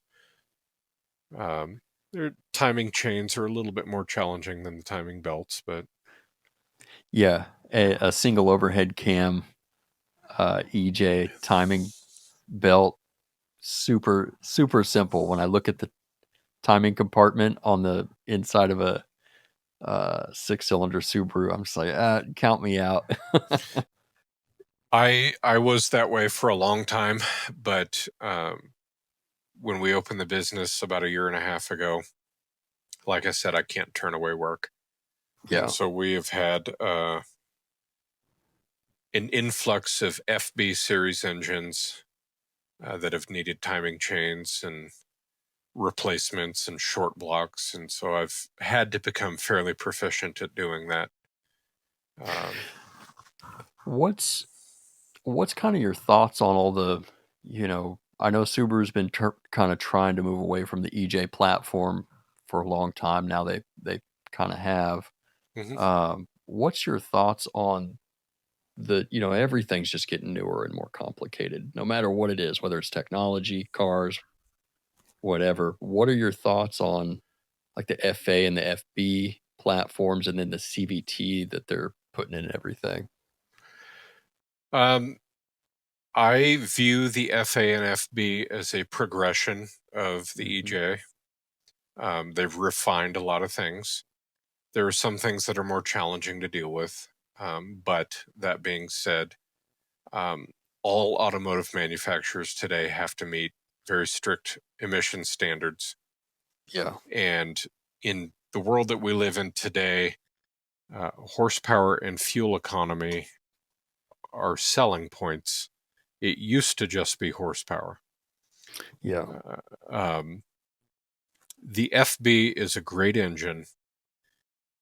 Just like anything else, if you take care of it, it's going to take care of you. If you abuse it, you're going to find its shortcomings pretty quickly. Yeah. The early FB engines that they put in the Imprezas and the Crosstreks had oil consumption issues. Subaru was aware of it. They issued some TSBs and recalls associated with those issues. but I think around 15. They solved most of that. There's absolutely no reason why an FB series engine that is properly maintained can't exceed 500,000 miles. Um, that being said, I've had both of them next to each other. You can tell that they're related. Yeah. They're very, Yeah. very similar in a lot of respects. They're very different in some respects, but phenomenal engines. Great low end torque, good fuel economy. They're not going to make a ton of horsepower, but that's not what they're for. The FA makes good power. Again, there's lots of people online that want to talk about reliability issues, but I will say with almost 100% certainty that everybody that has a complaint about reliability is also very lazy, and Absolutely. they either don't maintain their vehicle or they modify them without doing their homework. Subarus it's a blessing and a curse when it comes to the ease of modification. Mm-hmm. They're very easy to make lots of horsepower out of, but it's expensive to make reliable horsepower. You Yeah. can't just turn up the boost without also adding fuel and getting a proper tune and making sure that everything is working in harmony. I have a lot of young men that come in that have done some foolish things, and I am not in any way, shape, or form going to pretend that I didn't do the same thing when I was Yeah. their age. Yeah. But being the grumpy old man that I am now, I tell them it'll make whatever horsepower number you can think of, but you have to do it right, and it's going to cost you money. But as far as just brute force reliability, the Phase 1 EJ22 is hands down probably the most reliable internal combustion engine that I've had my hands on. And that's coming from a Toyota background where, in my day and age, I was working on 20 Rs and 22 Rs every day. I think the And those EJ, are solid engines too, man. they are, but they're the same displacement. And in fact, they're more displacement as the EJ22 Mm-hmm. and don't make anywhere near the power. And they're nowhere near as smooth. And, they will go forever. But all things considered, I'd prefer the EJ22 over anything. Yeah, I've owned many of them. They're so just user friendly. It's like the Yeah. ultimate engine. I mean, you can do spark plugs without really pulling anything out. All you got to do to like a valve adjustment. No thanks. I'll just put new lifters in it, bleed the hydraulic lifters, and you're good to go. Everything is super simple on that engine. Absolutely. I miss mine. Yeah, yeah. I I think that I have. Well, I can get you an exact number here. Okay, let's Uh, go. I have had 70 first generation legacies, That's goals, dude. and all of them were EJ22 equipped, with the exception of the RS that's in the garage right now. That's an EJ20, but Okay. obviously the same architecture and everything. A little bit more induction power, I would say. Yeah, it's a fun car. It makes all the right sounds, and it'll put you in your seat. It is far from the fastest thing on the road, but it's a beautiful car, and it's Yeah. been very, very well maintained, and we are honored to have it in our possession and make sure that future generations can see exactly what this thing is. This chassis and this engine is what set the endurance world record for Mm, Subaru that to this day still stands. okay. So it's a hell of a platform. Can you explain that endurance record?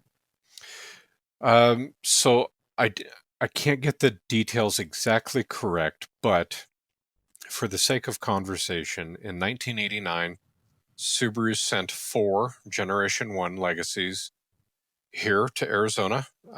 They sent it to the Nissan test track in Maricopa, Arizona, which is Okay. southeast of Phoenix, about half an hour. They put 100,000 miles on a Generation 1 Legacy in 18 and a half days with an average speed of 137 or 138 miles an hour. And the only stopping that they did was to change drivers, change the oil, and fuel the cars.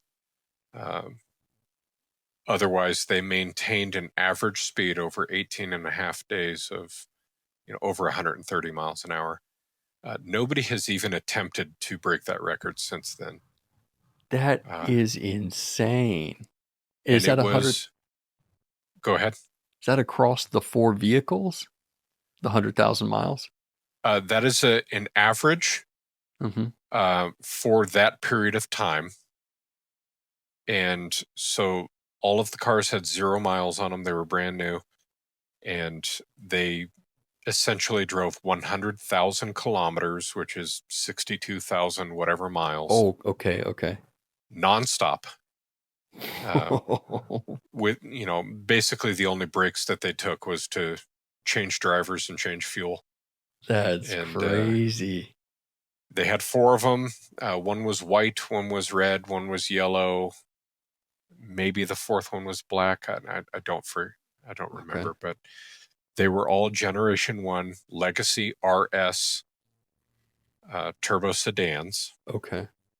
And out of that achievement, they birthed the Legacy RS RA, which was a tribute to that record, and RA stands for record attempt. We never got them here in the States. They were sold in Japan, Australia, New Zealand, maybe parts of Europe, but they're absurdly rare cars. And they all have this basically the same drivetrain as the first WRX. They had smooth hubcaps for aerodynamics. They deleted the grille for aerodynamics. Just a smooth face grille. They didn't have fog lights. They were smooth face front bumper. Okay. I'm sure they had roll cages and other safety devices in them, but for all intents and purposes, as far as the drivetrain goes, it was a bone stock Subaru. You've got some of the craziest information in your head. Yay, mental illness. Okay, let me hit you with some questions here. What is maybe one of the most misdiagnosed issues that you see people come in the shop with, or maybe just an issue that is almost never successfully diagnosed by the average shop as far as Subarus go? Head gaskets. Okay. And the reason is, in the mid to late 90s, Subaru did have some issues with head gaskets. It was primarily on the EJ25D. They put these engines in the Outbacks and Legacy GTs and in the late model Foresters and 98, 99 Foresters. They did have head gasket issues. And everybody just kind of ran with it. And to this day, people think that Subarus have head gasket issues because of something that we dealt with in the 90s. Yeah. It's simply not true. In the early 2000s, with the first single overhead cam EJ25, they had some issues, but it wasn't really the traditional blowing the head gasket kind of deal. It was more of a seepage or a weeping. In fact, Subaru corporate used the word weeping to describe what was going on, but the car never got hot and it never exchanged fluids and it never started pumping combustion into the coolant like the previous generation did. Now, there's always a caveat to this rule. People blow head gaskets in Subarus today, but 99.9% of the time, it is because of abuse. Yeah. So if Or you straight neglect. overboost a car, things will expand. And, combustion chamber pressures will allow problems to arise. So if you have the intention of building a high horsepower monster, do it right. Use the proper head gaskets, use head studs instead of head bolts. Yeah.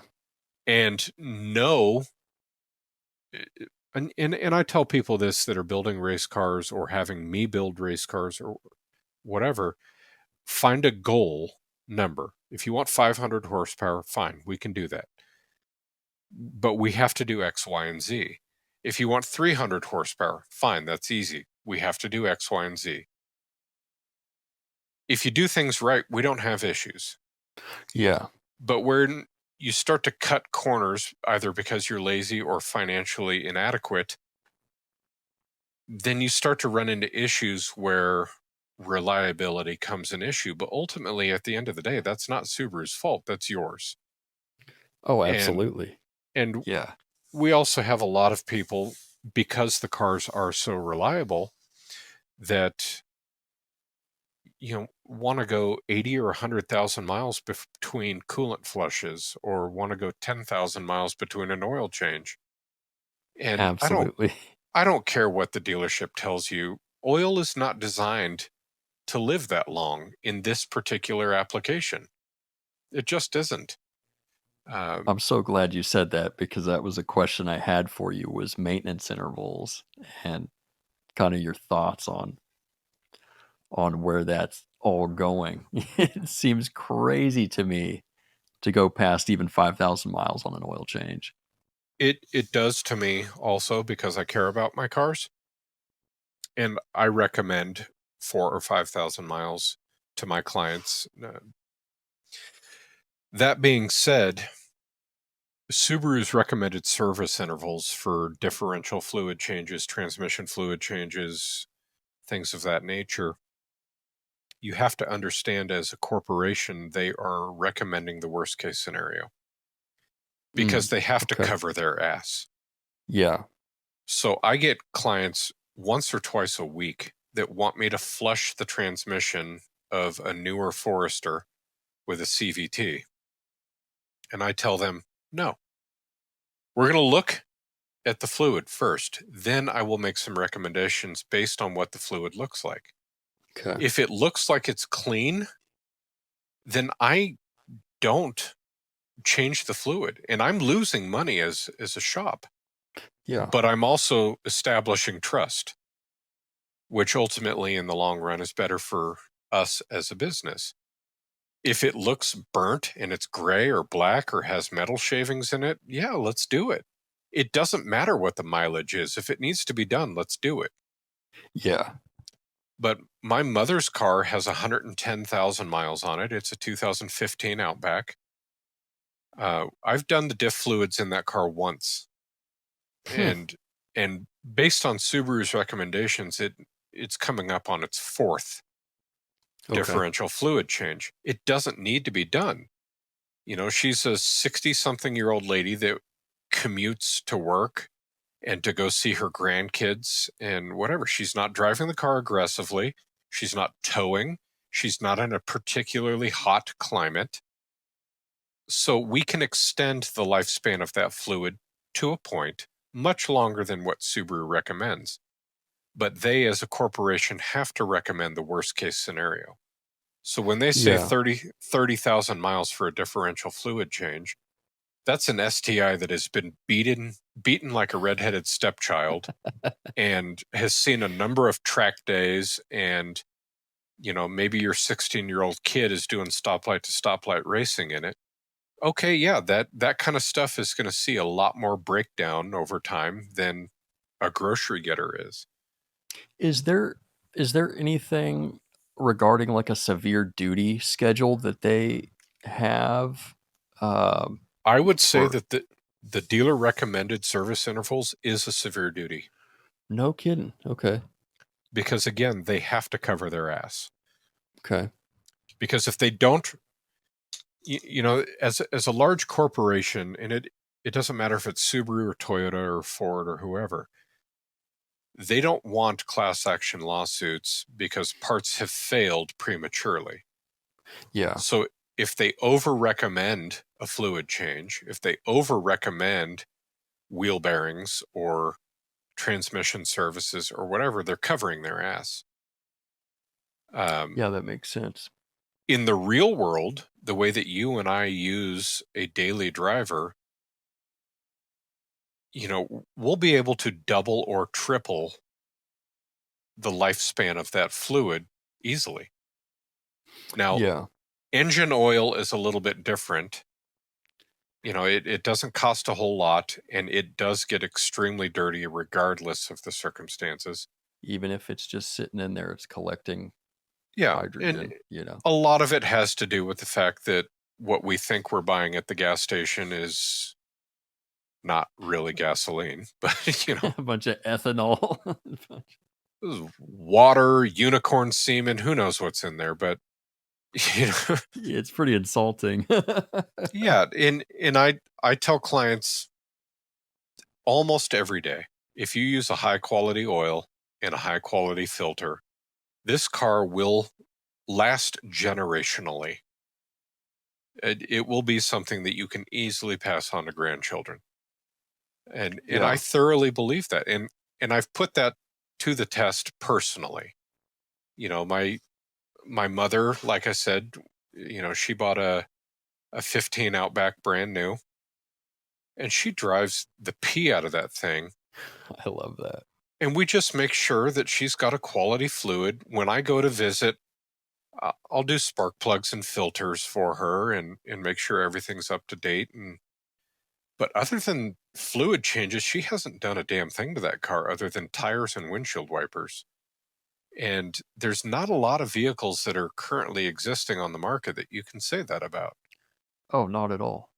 She's not a mechanic. She's a school teacher. So, she's just driving. yeah.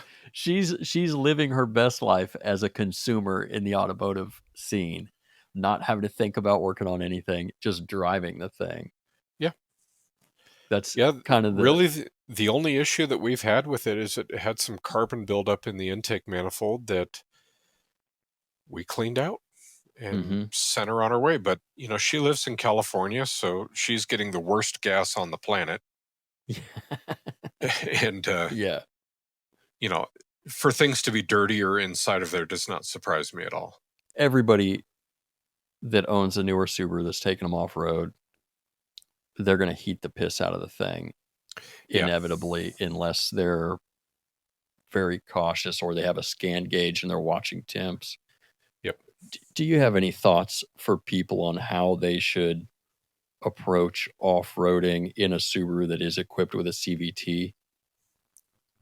Well, you have to manage expectations. I mean, ultimately, at the end of the day, you're taking a station wagon designed for a family of 5 and a dog off-road. And again, if you're capable of managing these expectations, the car is going to be surprisingly capable. It is not a Jeep. It is not an old Toyota pickup.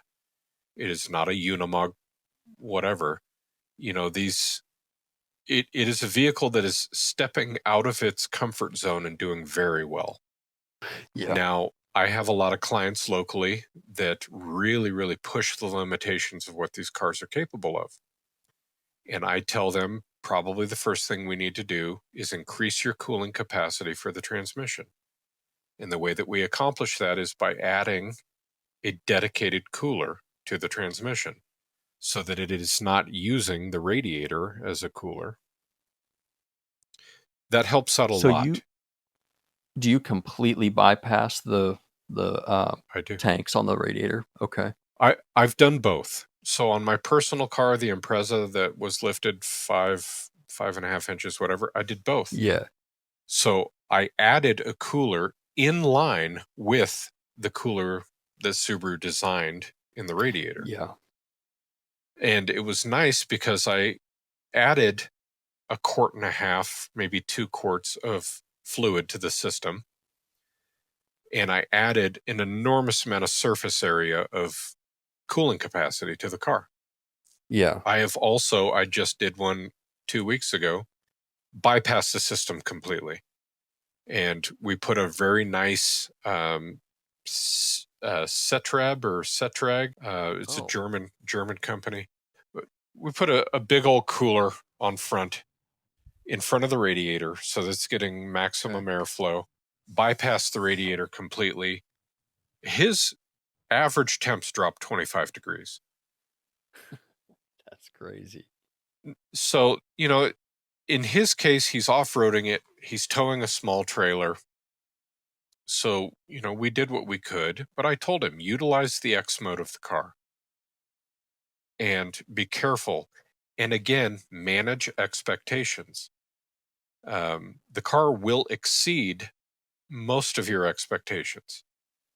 The CVT that Subaru's putting in these newer cars is great. It is a great transmission. The people that want to talk trash about CVTs, I understand where they're coming from. But just like any other technology, if you give it time, it will develop into something that is far superior to what it replaced. And the best example that I have right now is my Uncle Daniel called me in 2015 or 16, and he wanted something that was very safe and got great fuel economy, and I, of course, recommended a Subaru. He went and purchased a brand new Subaru Legacy sedan. The car has 375 or 380,000 miles on it now. He was driving it back and forth between Tehachapi, California, and some military super secret, whatever the hell. He was driving, an hour and a half, 2 hours each way every day, 5 days a week for years. He didn't do anything to the car other than oil changes and put tires on it when it needs it. The transmission went way above 300,000 miles with basically no maintenance. No kidding. That's impressive. That is impressive. Yeah, and in the environment that he was using the car, he would leave his driveway, get it up to 75 miles an hour and set the cruise. Basically go to sleep. Yeah. So the transmission isn't working super hard under those conditions. But still, name another vehicle, a modern vehicle, or even an elderly vehicle, that you can put 375, 380,000 miles on with minimal maintenance. Yeah. I didn't hear any stories about wheel bearings. I didn't hear any stories about axles. I didn't hear any stories about brakes. Nothing. He just drove the car. And it did its job phenomenally. And the only reason he's not driving it right now is he retired. There you go. Did he add something else to the garage or just To be honest, I don't know. I offered to come get the car from him because, we can refurbish it and give it a new life here. Yeah. He doesn't need it anymore, but that's kind of where that conversation ended. I'm not sure what's become of it. Yeah. Well, let me ask you this. And I won't keep you on too much longer. I've eaten up a bunch of your day. No, I'm happy to do it, man. Okay. Well, it's a ton of fun for me to listen, but let's say a customer comes in to your shop. Let's say they've got a somewhat modern Crosstrek and they just want to lift the car and take it off road, not with managed expectations. Let's put it that way. Yeah. What are you, as somebody that's going to guarantee your work, what are the parts that you would use to accomplish that for that customer? If they want the car to be taller, I'm going to purchase a lift kit from Patrick Anderson. If they want skid plates, I'm going to Primitive Racing every single day of the week. I have done awful things to Primitive Racing skid plates and been very pleasantly surprised. That makes two of us. Shout out Blake. As far as wheels and tires go, the wheels are kind of up to the consumer. Everybody's making a halfway decent product. I really enjoy Sperco wheels. They're super strong. They're super light. And for that car specifically, the Crosstrek or a Forester, the Falcon Wild Peak just does not get any better. It's a great tire. There's lots of tires out there that are fantastic. My Wilderness has a Pirelli Scorpion all-terrain. It's a good tire. Good on-road manners. I think that the Falcon is a better tire. I've probably had half a dozen sets of the General Grabber AT. Fantastic product. Absolutely. The Hankook Dynapro is a wonderful all-terrain tire, very quiet on the road, great mileage. I've had a couple sets of those. Justin Freeman from Donut Media just put a set on his Brat. They look fantastic. They're tough as hell, relatively inexpensive. But as far as tires are concerned, I think Falcon Wild Peak and Subarus go hand in hand. I don't think you can put a better tire on that car. So my Crosstrek, we just sold our 22 Crosstrek Limited, and it had a 2.5-inch lift from Patrick on it. And it had Sperco racing wheels and a Falcon Wild Peak that was one size larger than factory. And that car routinely at 65 miles an hour would yield over 40 miles a gallon. And it was as safe as Subaru designed it to be. And it was comfortable. It was relatively quiet. You know, the Foresters and the Outbacks are going to be quieter. They've got more sound deadening. But yeah, it was a fantastic car. Really, the only reason we sold it is I think we had 9 Subarus here at the time. And that one we were paying a pretty hefty monthly payment on. So, you know, we chose to pass it on to another owner.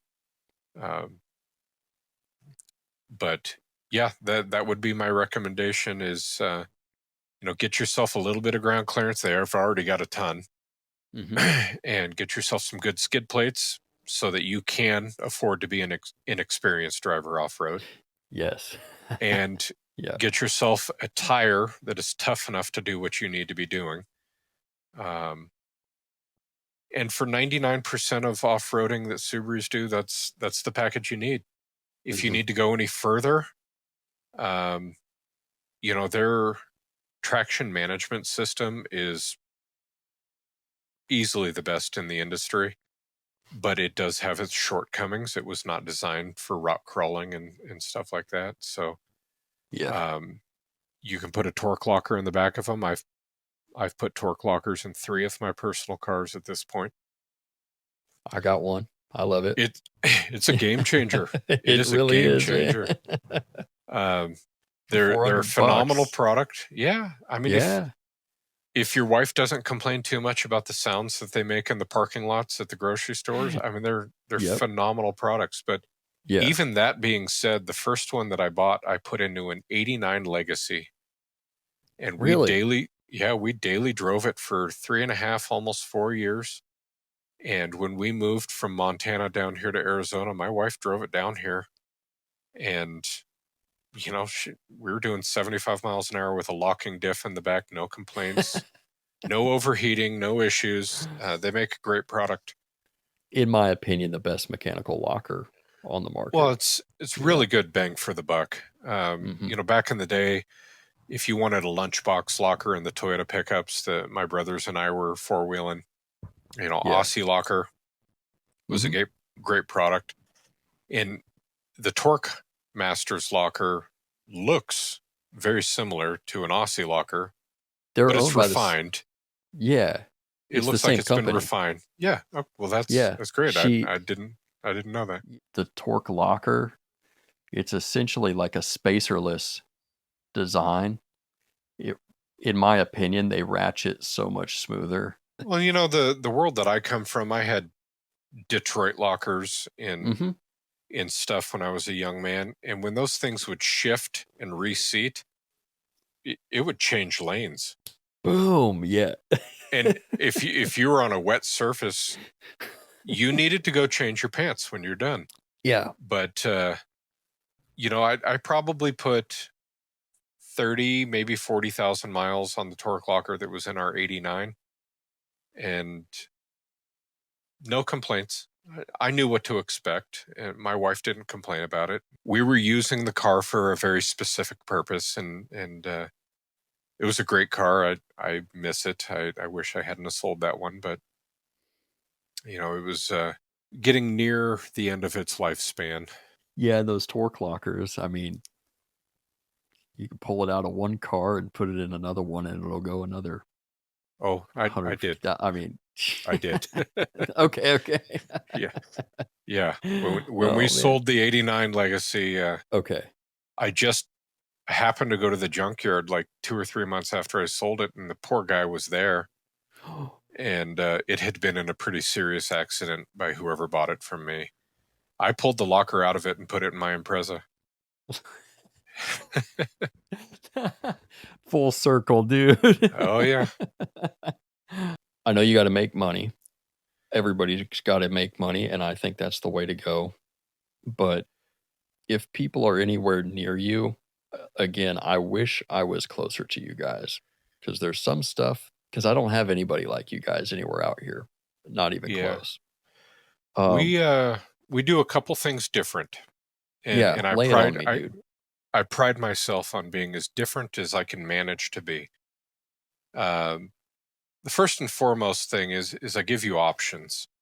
So if you take your car to whoever and tell them that you need struts or brakes or axles or whatever you need, you're going to get what you're going to get. And 99.9% of the time, it is the cheapest possible part that they can buy so that they can make the maximum amount of profit. I don't do that. I give you options. And I have found I started working on cars professionally in 1998, so it's getting close to 30 years. Okay. That when you give a customer or a client options and they understand how and why they are spending money, ultimately is better for the shop and it's better for the customer. So if you need struts on your car, I'll tell you we can hop on eBay and we can pay $300 for a set of struts that were made in China, and they're garbage, but they're probably going to be better than the blown out struts that are on your car right now. Again, it's a management of expectations. And so if you're aware of why these struts are cheap and you're okay with that, then fine, I'll put them on your car. At the end of the day, it's your car, it's your money. But if you tell me that you want to go do a track day once a month and that you drive aggressively, I'm not going to recommend that you do that. I'm going to recommend that we put a quality dampener on the car, whether it be a KYB or a Bilstein. I'm going to find something that suits the needs of the client and the vehicle.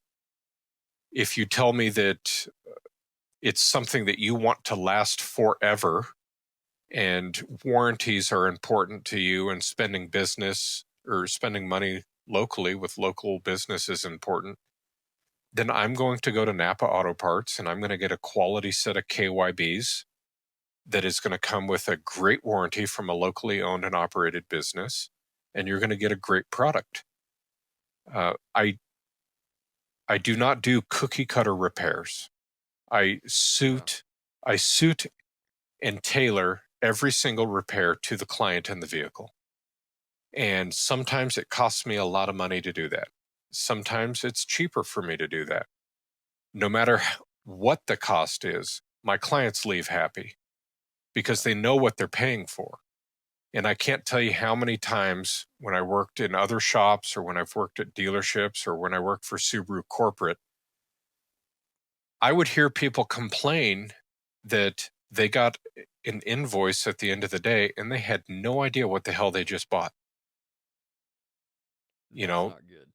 That's not There's a big difference between spending $3,000 because your car's making a weird clunk and spending $3,000 because the strut mounting plates have become worn out and they are consumable items and they need to be replaced in certain intervals. And these intervals differ based on the environments that you live in and how you use the car. Yeah. And when they really understand why things are broken or worn out or bad and what we can do to remedy that problem, it's just easier for them to write me the check. And ultimately, a well-informed client is a good client. Because now that they understand what's going on, next time they hear a noise, they know that I'm not going to lie to them. They know that I'm going to give them options. They know that I'm going to do everything I can within reason to keep costs at a minimum. And again, going back to what we were talking about an hour ago, it isn't about making money for me. I care for the car, and I care for the product that Subaru's put out for us. And it is my job to make sure that within reason and on your budget, we can make sure that this car lives on. Whether it be another year or whether it be another 10 years or whether it be something 100 years from now, people's wondering how the hell a 91 Legacy is still running and driving. In 21, 22 or some year like that. Yeah. But the cookie cutter, bland, impersonal way of running an auto repair shop, to me, is offensive. And I have found that if I get to know the client and I get to know the car and I tailor the repairs to their needs, they're happier. And if I give them options on how and why things cost this much money, they're happier. And if they're happier, they're going to come back. And ultimately, at the end of the day, repeat clientele, repeat customers is what's going to do it for me. I still to this day have people calling me from Tennessee asking for advice. I have people calling me from Montana asking for advice. I have people calling me from Portland, Oregon to this day. I left Portland in 2010. Yeah.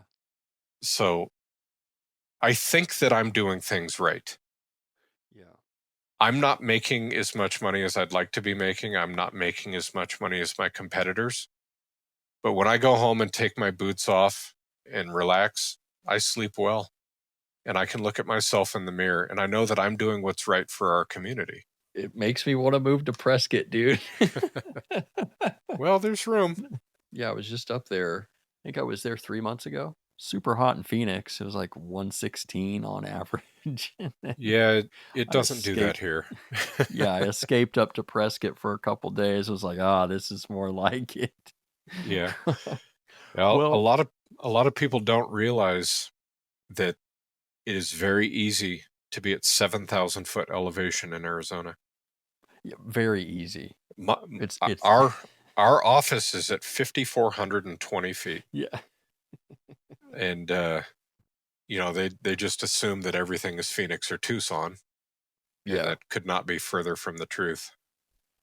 Well, even like Flagstaff, and just everything out where you guys are at, anywhere in that radius, man. It's a beautiful area. It is. Nothing like Yeah. it. Yeah, it's changed a lot in the last few years, but Yeah. it's home.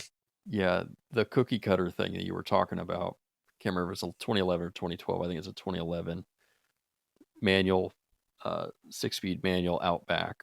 And Oh, very cool. it's a great car. I need to Yeah. do pretty sure I need to do what is it, the center diff clutch pack thing on the transmission. That'll be a It's a lot first. easier than you think it is. Okay. It's intimidating, but once you're in there, you're like, why did I wait so long? Yeah. Yeah. It's, at least I think that's what it is. It sounds like that's what it is. But she thought that the oil light meant she needed to add more oil, not shut the car off immediately. And Well, it technically means both, but yeah. yeah.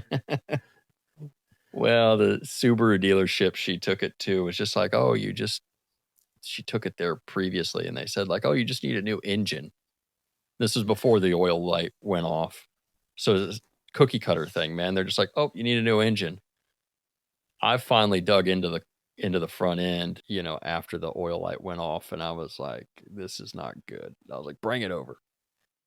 I suspected that the oil pump was bleeding pressure. Sure enough, man, I got that oil pump off, just like we talked about those stupid screws, man. The screws backed themselves off of the thing, Yeah. and it was pissed me off. But yeah, Subarus Subaru's solution was, oh, it just needs a new engine, which it did need a new engine after the.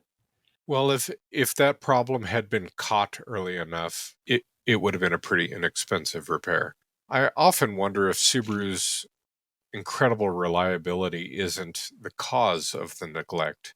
Because once you get into that comfort zone where you know that the car is far superior to most things that you're passing on the road, then you quit checking in on it. Yeah. You know, anytime I get a customer with 150 or 200,000 miles on the car, I just tell them, hey, when you're putting gas in the car, Check the instead oil. of looking on TikTok, go check the oil. Yeah. And it's going to be good for you and the car. You're going to get to understand how Yeah. much it's using. I mean, we live in a world where gravity exists. These motors lay flat, the valve covers leak a little bit here and there. On the FB series engines, they have like a cam phaser for the AVCS system. Those leak a little bit with age. They're not expensive to fix. It doesn't even take that long. I mean, 4 of them on the front. Okay. And yeah, everything that's made of rubber has a lifespan. And, if you just fall into it's fine. It started when I put the key in the ignition this morning. I'm going to leave it alone. Then, yeah, everything's going to fail. The benefit that we Yeah. have with owning and driving Subarus is when they fail, they're cheap and easy to fix. I tell this to people probably more than I should. I'm not particularly good at what I do. I'm inherently lazy, but Subarus are so incredibly easy to work on. They make me look good. I've got an '05 Legacy right before they switched over to the new engine. I can't remember what that change was, where they changed the exhaust manifold and everything. But that thing has had rod knock for over a year, right at about 29 to 3100. You can hear it. Okay. I got a short block sitting on the engine stand out there, but the engine hasn't died, dude. Keep It's it a going. two. I mean, part of me wants to tell you to just keep it going as long as you can. But also that could lead to catastrophic failure and a bunch of metal flakes being pumped into the heads that you want to reuse later. I actually found a slamming deal on some heads that somebody bought thinking that they would work on their. They had like a early model, like a '01, and these wouldn't work on whatever it was. And I was like, those are exactly what I need. Well, So next time call me first, because I usually have half a dozen sets of heads, and I got blocks and long blocks and short blocks. oh, And dude. I try and stock a lot of stuff in-house. And it's easy to do when you've been focused on the same thing for close to 30 years. But, well, you just opened up a can of worms, because I am 100% going to call you for parts. Yeah, no, make a list. Between me and, Bill, my business partner, between he and I, there's not much we don't have. Most of it's on a shelf for either our own use or for the eventual someday somebody's going to need it. Both of us are kind of hoarders, at least vehicularly. Yeah, it pays off. Well, dude, I've literally eaten up over 2 hours of your evening. I could No, talk to happy you to for do another 3 hours, but let's do a part 2 at some point. it. I like, seriously, I feel like if I spent a straight 2 days talking to you, I still wouldn't scratch the surface of everything you've got to say. Let me ask you this. I think we would be doing people a disservice if we did not encourage them to at least come to your shop and meet you the next time they need some kind of, whether it's just basic maintenance or something massive service that needs to be done. Yeah. Where can they find you in person, and then online? Where are some good ways for people to get a hold of you? Yeah, so we are Whiskey Row Automotive, based out of Prescott Valley, Arizona. And we are on Instagram. It's at Whiskey Row Auto. We can be emailed at whiskeyrow.auto@gmail.com. My phone number pops up on any number of those sites. We also have a parent or sister, or however you want to call it, location in Southern California in the Hollywood area. The gentlemen that run that shop are very knowledgeable and could not be kinder human beings. And they also have my phone number. So if they don't have an answer, I can at least pretend that I do. Yeah. And I do an enormous amount of phone consultations. I typically don't charge for that. Usually it's a joy for me to share what I've learned with those that need that knowledge. That's how we can be found. Yeah, and I'm serious. You're not paying me for me to say this or anything, but I genuinely would, I would I really wish somebody like you was out here where I'm at, and I do think that if people are anywhere within driving distance, whether they're in the Phoenix area, how far is Flagstaff from where It's you're at? 86 miles. Okay, well, that's still a little bit of a trek, but if I Yep. lived in Flagstaff, I would certainly drive to your shop. I just think people would be in good hands as Subaru owners if they were to come visit you. Yeah. Yeah, we do our best to live up to that. So Heck yeah. Well, dude, thanks for doing this, man. I yeah, literally appreciate can't it. thank you enough. I know I'm